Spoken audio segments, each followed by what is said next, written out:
everyone, and thanks for joining me today. And today is an extra special episode because I've got a guest with me on my channel. Hi everyone, I'm Becky, known as Hanguk Hapa, and I'm a half Korean on a mission to promote real authentic Korean food and its history, as well as putting New Malden, Koreatown on the map for the best Korean food in London. And speaking of Korean food, we've got some very awesome bingsu with us today. Can you tell us a little about what bingsu is? Yes, so we've actually got the original one, which is pat bingsu. So, oh, I just got salt in my hand. So it's got the red beans and it's got the shaved ice. And bingsu is kind of like a dessert which has shaved ice, red beans, ice cream, and then it often has other toppings. I'm pretty excited because for once in London it is pretty hot and pretty sunny. So yeah, it's super hot. Yeah. So I hope you guys don't mind that whilst we're kind of doing this video today, I will be tucking into the bingsu. And of course today, what we're actually going to talk about is the Korean language, and more specifically the differences between South Korean and North Korean. And I definitely needed some help on this episode because my Korean is not very good. It is very limited, and weirdly enough, it's kind of North Korean in a way. I guess stick into it. Sure. Just a disclaimer, my Korean is also not very good. I'm not very proficient. I can understand a lot more than I speak.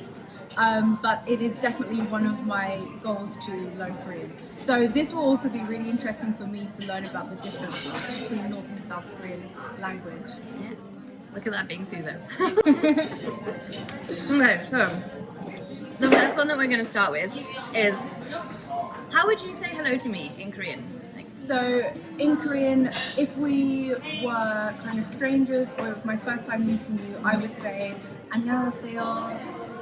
Okay, so this is the first really big difference because in North Korea, if you say 안녕하세요 to a stranger or to be polite, it's actually really impolite. So in the North, you'll probably hear, if you ever watch Korean dramas or ever listen to Korean music, you'll hear yo or you'll hear the yo ending a lot, which is actually polite in South Korea, right? Yes. So if you wanted to speak to a little kid, you might say 안녕, Yeah, right? Without the yo. Yeah, you just say 안녕.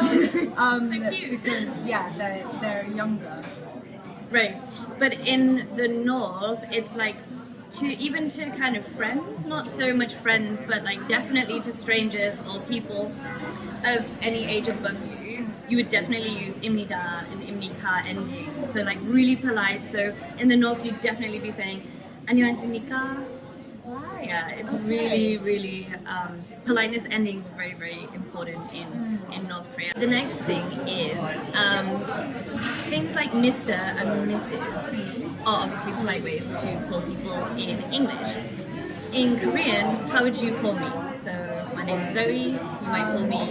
I would call you Zoe Shi. Which just sounds so cute. And if you watch Korean dramas, like you'll hear that word all the time. She.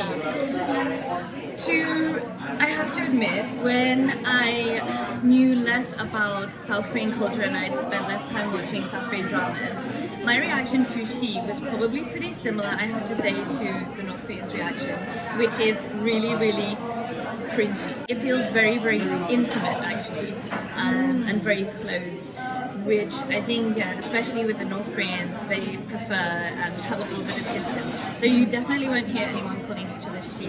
In my respect to you, I would call you Dongji. Dongji? Yeah, Dongji, which is probably really weird if any Korean is listening because it does mean comrade, which is a very kind of... Would you say Becky Dongji? Yes. Exactly. Or you can, interestingly enough, unlike with the use of she, you can just use it by itself. So I could be like, 안녕하십니까 동지. Okay, yeah. Hello, comrade. So Dongmu would be for the younger version. So feel free to call me Zoe Dongmu and I can call you Becky Dongji. The next one, country name. So I found this really interesting. I actually asked a colleague to help out with this one. Basically, I think in North Korea, they changed the way that they say different country names in the 90s to sound more similar to how the specific countries call themselves. So for example, Germany in German is Deutschland. And so in North Korea, to refer to Germany is Deutschland. Let me check that. Yeah, Deutschland. Yeah, right. Yes. But in South Korea, you would say Dokyeon.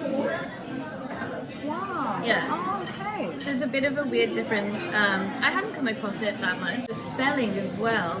There are also different ways to spell in Hangul. So, for example, the word travel. How would you spell travel? Which is yoheng. Yoheng. Iong, Yong, Hius, Iong. Yeah, So I can't spell like that. Like, I can't use the Korean alphabet. I can read it, but I can't say it like that. But yeah, so you'd use like the vowel and the yok, right? Yoheng. Yeah, but in North Korea they actually use the like yoheng. So it would be like right. Yeah. Okay, yeah, I understand what you mean. So North Korean has a lot of its words from Chinese and from Russia, whereas South Korean you have a lot of language influence from American English, from British English, from various other countries, because South Korea has been open for the past few years, but a really long time now, and it's been really susceptible to all of this foreign culture, whereas North Korea has remained a very, very closed off country and culture, and that also means that the language has kind of, in a really interesting way, been preserved. You get, they even have it on North Korean TV about the preservation of the North Korean language, and they look down on South Korea for being so heavily influenced by English loanwords and stuff like that, and they take great pride in the fact that their language is, very pure.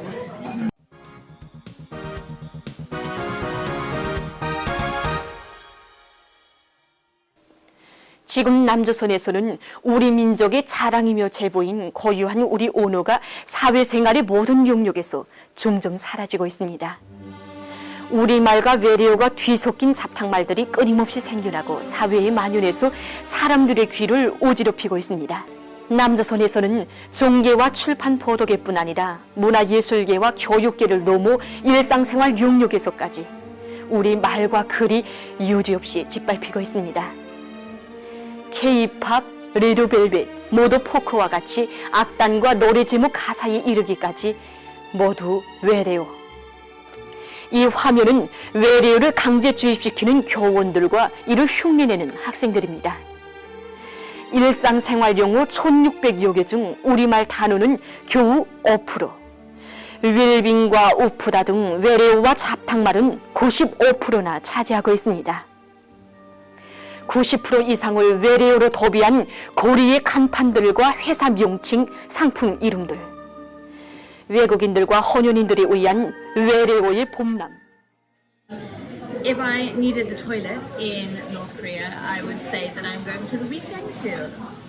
If you're going to the toilet in South Korea, what might you say? I would be going to the 화장실. Yeah, right. Say I had orange juice, then it would simply be orange juice. Oh, so cute. Or for short, you just say juice. In North Korea, you say danmul, which is literally sweet water, danmul. So mul is So water. interesting. Yeah, you don't have juice, it's danmul. Mori mul binu, which is, so binu is soap, and then mori is hair, and mul is water. So you've got hair, water, soap. Hair water soap. It's Like, shampoo. it's so specific. Yeah, but you can see how the language has changed and how that's evolved, because, in North Korea they don't want to use the English word, and the English word is shampoo, it's jusu, and they don't want to use that. So they've created their own word, which is, hair, water, soap. That's what it is. But there are still many people that don't know that North and South Koreans speak the same language. Yeah, it's quite shocking actually. Yeah. That's probably something that we should have said at the start, which is, it's the same language. It's all the same Korean. language, Yeah. You can speak freely with North Koreans, and you'd still be able to understand each other. Yeah. Of course, there may be some. If you offer them some juice, they. Be like, what? Yeah. Oh, I've definitely learned a lot. Same.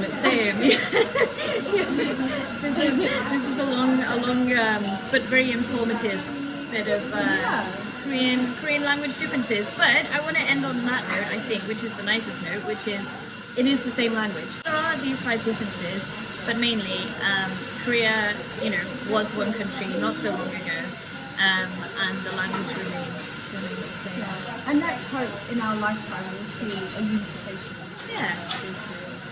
And if you are ever interested in seeing what a unified Korea could be like, then the place to come is New Malden, as there are the largest amount of North Korean defectors, I believe, in Europe, or at least in the UK, that are in New Malden, and there are many communities trying to do events together to bring North and South Koreans together. Thank you for joining us this time. Thank you very much for coming on the channel as well. Thank you for inviting me. I've learned so much in a short amount of time. Same, and I'm just so sad that our bingsu is melted so much. We're gonna have to. Because it's so hot. Yeah, exactly. Make sure that you're following both of us. So I'll put all of our details down, but do like and subscribe and follow Becky on YouTube and Instagram. She's very updating all the time on Instagram. I definitely love all the stuff that she does in New Malden. We're gonna have to finish this off. So thank you again for joining. If you have any questions on the Korean language, do post it below. Thanks very much. Bye bye. Annyeong. Bye. Bye.